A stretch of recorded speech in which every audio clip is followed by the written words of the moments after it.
जब एक शिष्य अंधा होकर भी धर्म न छोड़े और दूसरा अपने शरीर को दीवार बना ले, तब समझ लेना यह सिर्फ कथा नहीं, गुरु भक्ति की अमरता का प्रमाण है।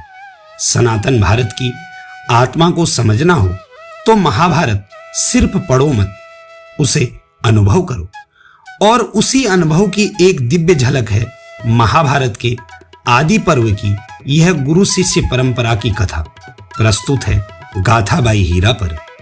आरुणि और उपमन्यु की भक्ति, सेवा और परीक्षा की कहानी। नैमिषारण्य में ऋषि सौनक का आश्रम था, जहां सैकड़ों मुनि एक विशेष यज्ञ कर रहे थे। एक दिन वहां पहुंचे महान कथावाचक ऋषि उग्रश्रवा, जो विचित्र, पुरातन और रहस्यमयी कथाओं के लिए प्रसिद्ध थे। ऋषियों ने आग्रह किया, हे मुनिवर, हमें ऐसी कथा सुनाइए जो हमें धर्म, भक्ति और ज्ञान की ऊंचाई तक ले जाए। ऋषि उग्रश्रवा बोले, मैं राजा जन्मेजय के सर्प यज्ञ से लौटा हूं, जहां ऋषि वैशंपायन ने उन्हें महाभारत की कथा सुनाई और उसी कथा में छिपी है गुरु की महिमा। मैं वही सुनाता हूं। राजा जन्मेजय राजा परीक्षित के पुत्र थे। परीक्षित की मृत्यु तक्षक नाम के नाग के दंश से हुई थी। यह समाचार सुनकर जन्मेजय को अत्यंत क्रोध और शोक हुआ। उन्होंने पूरे नागवंश के संहार के लिए सर्प यज्ञ का आयोजन किया। जन्मेजय के दुख को शांत करने हेतु वेद व्यास के शिष्य वैशंपायन ने उन्हें महाभारत की कथा सुनाई और उसी कथा में है गुरु और शिष्य की अमर कथा। धौम्य ऋषि का एक प्रसिद्ध आश्रम था, जहां दो प्रमुख शिष्य शिक्षा लेते थे, आरुणि और उपमन्यु, दोनों सेवाभावी और विनम्र। पर अब तक उनकी भक्ति की परीक्षा नहीं हुई थी। एक दिन गुरु ने उपमन्यु को कहा, बेटा, अब से तुम गौशाला की देखभाल और गाय चराने का कार्य संभालो। वह आज्ञा लेकर चल पड़ा। कुछ समय बाद गुरु ने पूछा, तुम इतने स्वस्थ और हष्टपुष्ट हो, गाय चराते हुए भोजन कैसे करते हो? उपमन्यु ने विनम्रता से कहा, गुरुदेव, भिक्षा मांग लेता हूँ। गुरु बोले, भिक्षा पहले मुझे अर्पित किए बिना मत खाया करो। वह आज्ञा मान गया। फिर कुछ दिन बाद गुरु ने दोबारा पूछा, अब भोजन कैसे करते हो? उपमन्यु बोला, पहले आपको भिक्षा देता हूँ और फिर दूसरी बार जाकर फिर मांग लेता हूँ।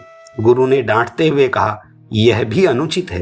तुम अन्य ब्राह्मणों के हक की भिक्षा ले रहे हो, यह भी त्याग दो। वह शांत भाव से आज्ञा मान गया। अब उपमन्यु ने गायों का दूध पीना शुरू किया, लेकिन गुरु ने यह भी मना कर दिया, वह बछड़ों का अधिकार है, तुम यह भी न लो। अब उपमन्यु पूरी तरह भूखा रहने लगा। फिर एक दिन उसने कुछ जंगली पौधों के पत्ते खाए। अंधेरे में गलती से आग के पत्ते तोड़ लिए।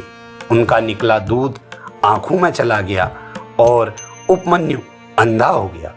इधर आश्रम का दूसरा शिष्य आरुणि सोचने लगा, गुरुदेव ने उपमन्यु को कई सेवाएं दी, मुझे एक भी नहीं, क्या मैं अयोग्य हूं?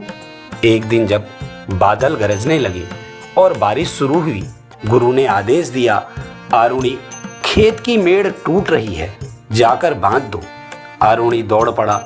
उसने बार बार मिट्टी से मेड़ बनानी चाहिए, लेकिन पानी सब बहा ले गया। अंततः उसने सोचा, यदि मैं खुद ही मेड़ बन जाऊं तो पानी नहीं निकलेगा, और वह लेट गया। धरती से चिपका, बारिश से भीगता हुआ एक और अंधा उपमन्यु कुएं में पड़ा है और दूसरी ओर आरुणि बारिश में कांपता मिट्टी में लिपटा है। लेकिन दोनों की आत्मा कह रही है, गुरु आज्ञा सर्वोपरि। क्या तुम्हें भी ऐसे गुरु मिले हैं जिनकी सेवा ही तुम्हारा धर्म हो? तो इस कथा को अभी लाइक करो और ऐसे ही सनातन प्रसंगों के लिए सब्सक्राइब करो गाथा बाई हीरा को। अगली सुबह ऋषि धौम्य को जब दोनों शिष्य नहीं दिखे तो उन्होंने तपोबल से दिव्य दृष्टि प्राप्त की। पहले पहुंचे खेत की ओर, पुकारा, आरुणि, कहाँ हो बेटा? एक कांपती आवाज आई, गुरुदेव, मैं यहाँ मेड़ पर लेटा हूँ, आपकी आज्ञा की रक्षा के लिए। धौम्य की आंखों में आंसू छलक आए। उसे उठाया और गले से लगाकर बोले, आज से तेरा नाम उद्दालक होगा। तेरा तेज, तप और ज्ञान इस भूमि को रोशन करेगा। अब वह वन की ओर बढ़े जहां उपमन्यु कुएं में अंधा पड़ा था। उपमन्यु ने बताया, मैंने आग का पत्ता खा लिया, उससे निकली बूंद आंखों में चली गई, अब कुछ नहीं देख पाता। गुरु बोले, घबराओ मत, अब अश्विनी कुमार ही तुम्हारी रक्षा करेंगे। उपमन्यु ने वेद मंत्रों से अश्विनी कुमारों को पुकारा। वे तुरंत प्रकट हुए, हाथ में दिव्य पुए लेकर। उन्होंने कहा, इसे खा लो, अमृत है, ठीक हो जाओगे। उपमन्यु बोला, बिना गुरु को भोग लगाए मैं कुछ नहीं खा सकता। अश्विनी कुमार बोले, जब तुम्हारे गुरु ने हमसे पुआ लिया था तब उन्होंने बिना भोग के खा लिया था। उपमन्यु ने मुस्कुराते हुए कहा, शायद वो भूल गए हों, लेकिन मैं नहीं करूँगा। उसके संकल्प से प्रसन्न होकर अश्विनी कुमार बोले, तू सच्चा गुरु भक्त है, हम तुझे बिना खाए ही ठीक कर देते हैं। उसी पल उपमन्यु की दृष्टि लौट आई, उसके दांत स्वर्ण जैसे मजबूत हो गए। गुरु धौम्य आए, उसे गले लगाया और कहा, तू वेदों का ज्ञान फैलाएगा, तेरी गुरु भक्ति अमर हो गई। नैमिषारण्य में सभी ऋषियों की आंखें भर आई। उन्होंने कहा, ईश्वर को पाने का मार्ग अगर कोई दिखा सकता है तो वो केवल गुरु है। क्या आपने कभी किसी ऐसे गुरु को पाया है जिनके लिए आप स्वयं को समर्पित कर दें? अगर हाँ, तो इस कथा को साझा करें और जुड़िए हमारे साथ हर सप्ताह एक नई गाथा के लिए, सिर्फ गाथा बाई हीरा पर, जहां हर कथा से झांकता है सनातन का तेज। जय सिया राम।